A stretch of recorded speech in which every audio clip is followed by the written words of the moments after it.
बहुत बड़ी जो संख्या थी वो मुस्लिम समाज की थी। इसलिए इसको ये कह के भाई ये देखो फिर हमने ये कर रहे हैं, और ये हिंदू मुस्लिम वाली स्थिति लाके हिंदू और मुस्लिम में ध्रुवीकरण की जो चाल बीजेपी की हमेशा रही है, उसी के तहत कहीं ना कहीं यह सुर्रा छोड़ा गया है कि लोग इसको लेके थोड़ा सा फिर आवाज उठाने लगे, उग्र होने लगे, और देन उसके बाद में फिर ये आने लगे। देखा ये किस तरह से कर रहे हैं, ये मुस्लिम जो हैं यही इस देश को बांटने की कोशिश कर रहे हैं, और हिंदू मुस्लिम जो है करके और बिहार का जो चुनाव है उसे जीतने की कोशिश ये सरकार नहीं। उनसे ये पूछो कि अब यहां जो है मतलब मुट्ठी बांध के आप जो तन रहे हो, यहां आप बड़ी ताकत दिखा रहे हो, अब से पहले कितने रोका तुम्हें? कर लेते ना।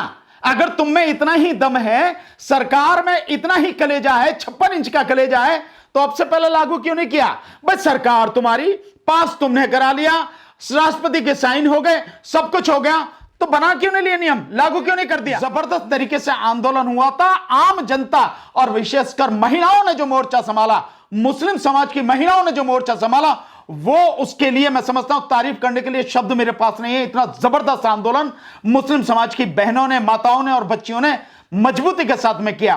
तो सरकार को मालूम है कि यह आंदोलन बिना किसी की प्रेरणा के, बिना किसी की लीडरशिप के जनता द्वारा किया गया, विशेषकर महिलाओं द्वारा इतना जबरदस्त तरीके से चला। और अगर यह कोरोना की बात नहीं होती तो वो आंदोलन अब तक भी चल रहा होता, किसी हालत में बंद नहीं होता, और अब तक तो मैं समझता हूं सरकार को उखाड़ के फेंक देने वाली स्थिति भी हो चुकी होती।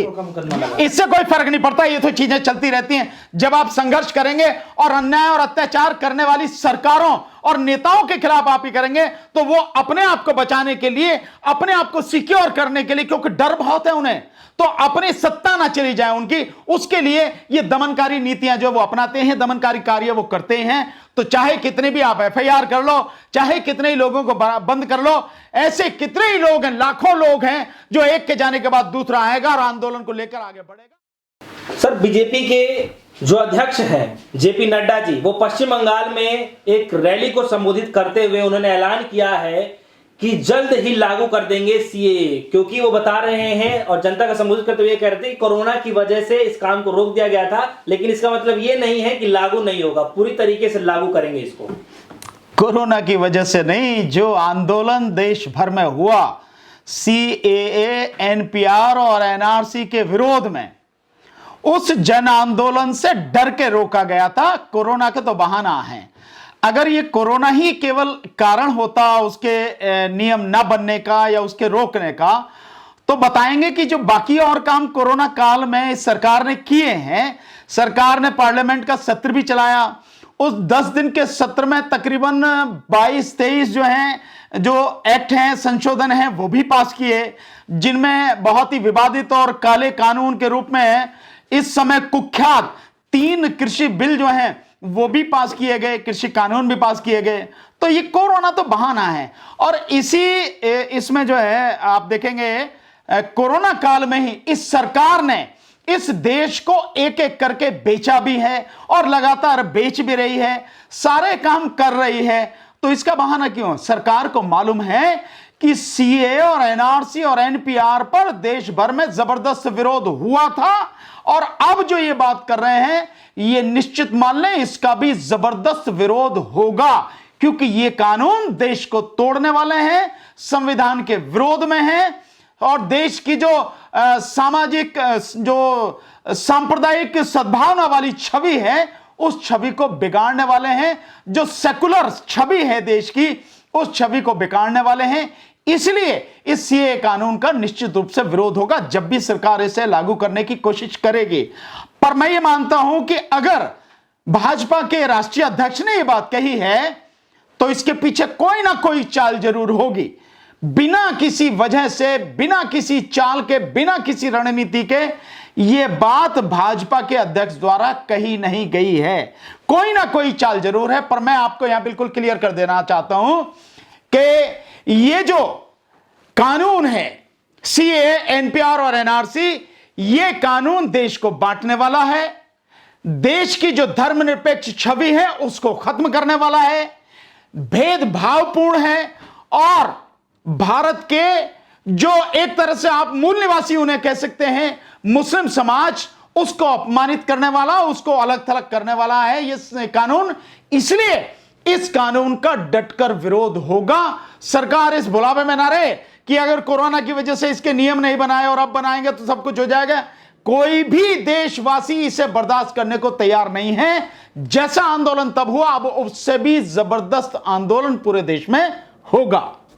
लेकिन सर सवाल है कि आज के समय में जब चुनाव का माहौल बना हुआ है और पूरे बिहार के अंदर में पूरी मीडिया वहां लगी हुई है, इस दौरान देखा जाता है कि जो राष्ट्रीय अध्यक्ष हैं वो ऐसा बयान दे रहे हैं, सीए एनआरसी का मतलब मुद्दे को उठा रहे हैं, तो क्या इससे नहीं लग रहा है कि कहीं ना कहीं फिर से डराया धमकाया जा रहा है लोगों को? नहीं, और चुनावी माहौल बनाने की कोशिश किया जा रहा है? नहीं, डराने धमकाने से मैं ज्यादा जो मुझे समझ में आता है, ये ध्रुवीकरण की एक निश्चित रूप से चाल है कि जैसे आप सीए के उसमें कहोगे, आप अगर आप देखें जो सीए का जो आंदोलन हुआ, सीए एनआरसी का, यह सच है कि उसमें सभी धर्म संप्रदाय के साथी शामिल थे, सभी समाज के लोग शामिल थे, बुद्धिजीवी बहुत बड़ा वर्ग उसमें शामिल था। लेकिन यहां यह भी हमें नहीं भूलना चाहिए कि उसमें बहुत बड़ी संख्या में मुस्लिम समाज ने भाग लिया, उन्होंने ऑर्गेनाइज किया और उन्होंने वो आंदोलन 100 दिन से ज्यादा भी चलाया।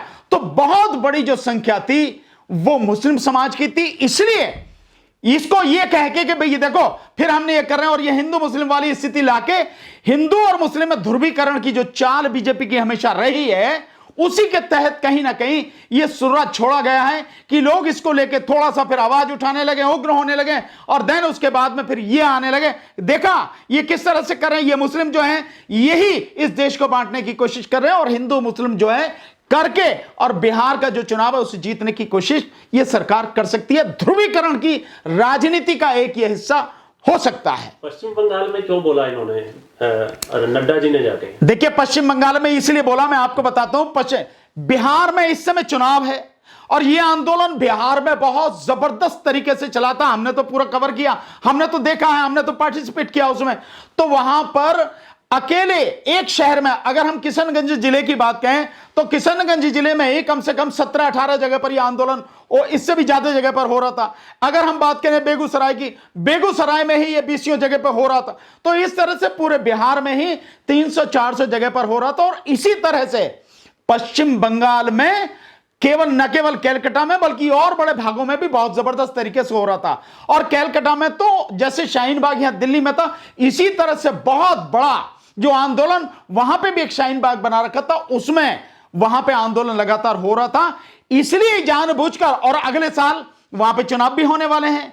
जो पश्चिम बंगाल है, पश्चिम बंगाल में विधानसभा के चुनाव अगले साल होने हैं, इसलिए यह बहुत सोच समझ के ये बात कही गई है। मैं इसलिए कह रहा हूं, अकारण नहीं है, कोई ना कोई इसके पीछे कारण है कि सीए और एनपी और एनआरसी को इस समय उखाड़ा जाए, इस समय इसको उंगली लगाई जाए। लेकिन वो नड्डा जी तो कह रहे हैं कि ये सीए कानून अवश्य ही लागू होगा, जरूर होगा। नहीं, उनसे ये पूछो कि अब यहां जो है मतलब मुट्ठी बांध के आप जो तन रहे हो, यहां आप बड़ी ताकत दिखा रहे हो, अब से पहले कितने रोका तुम्हें? कर लेते ना। अगर तुम में इतना ही दम है, सरकार में इतना ही कलेजा है, 56 इंच का कलेजा है, तो अब से पहले लागू क्यों नहीं किया? बस सरकार तुम्हारी पास तुमने करा लिया, राष्ट्रपति के साइन हो गए, सब कुछ हो गया, तो बना क्यों नहीं लिया नियम, लागू क्यों नहीं कर दिया?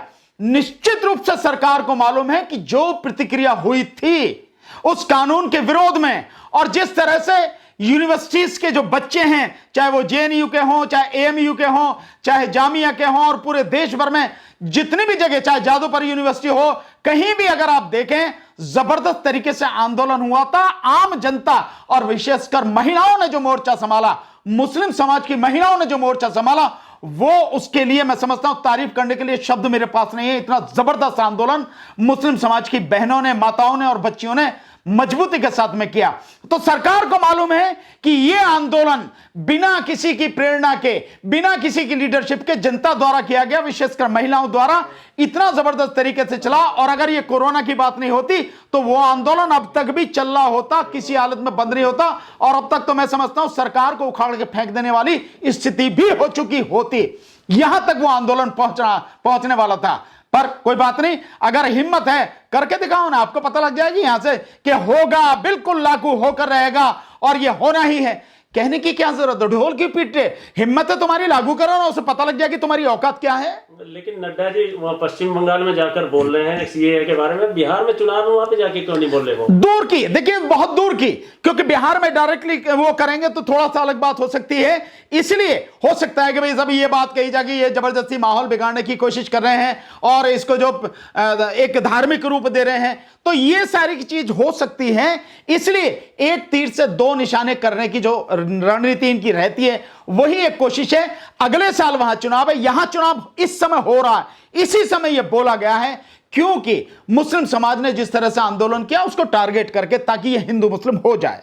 अगर ये लागू होता है तो जनता के लिए आप क्या कहेंगे? मेरा बहुत सीधा सा है, अगर यह लागू होता है तो हमने जिस तरह से आंदोलन किया सबने मिलके, हमें उसी तरह से पूरे लोकतांत्रिक तरीके से, प्रजातांत्रिक तरीके से, संविधान के द्वारा प्रदत्त सीमाओं और अधिकार के तहत रहते हुए हम सबको पूरी तरह से इकट्ठे होकर, मिलजुल कर, कदम से कदम और कंधे से कंधा मिला के एकजुट होकर इस आंदोलन का पुरजोर, जैसे पहले किया था उससे भी जबरदस्त तरीके से विरोध करना है।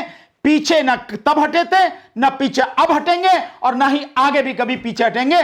पूरी ताकत के साथ इसका विरोध करेंगे और इस कानून को किसी हालत में लागू नहीं होने देंगे। यही मेरा जनता को संदेश है कि अगर ऐसी बात होती है, तैयार रहिए, जब जरूरत होगी हम सबको निकल के सड़क पर आना है, जन आंदोलन बनाना है और किसी भी हालत में ऐसे कानूनों को लागू नहीं होने देना है। सर, जिसने विरोध किया उस पर देशद्रोह, राजद्रोह का मुकदमा लगा। इससे कोई फर्क नहीं पड़ता, ये तो चीजें चलती रहती हैं। जब आप संघर्ष करेंगे और अन्याय और अत्याचार करने वाली सरकारों और नेताओं के खिलाफ आप ही करेंगे, तो वो अपने आप को बचाने के लिए, अपने आप को सिक्योर करने के लिए, क्योंकि डर बहुत है उन्हें, तो अपनी सत्ता ना चली जाए उनकी, उसके लिए ये दमनकारी नीतियां जो वो अपनाते हैं, दमनकारी कार्य वो करते हैं। तो चाहे कितने भी आप एफआईआर कर लो, चाहे कितने ही लोगों को बंद कर लो, ऐसे कितने ही लोग हैं, लाखों लोग हैं जो एक के जाने के बाद दूसरा आएगा और आंदोलन को लेकर आगे बढ़ेगा और यह आंदोलन किसी हालत में रुकेगा नहीं। अब इनकी सरकार की ताकत से, सरकार की पहुंच से, कंट्रोल से बाहर है वो चीजें।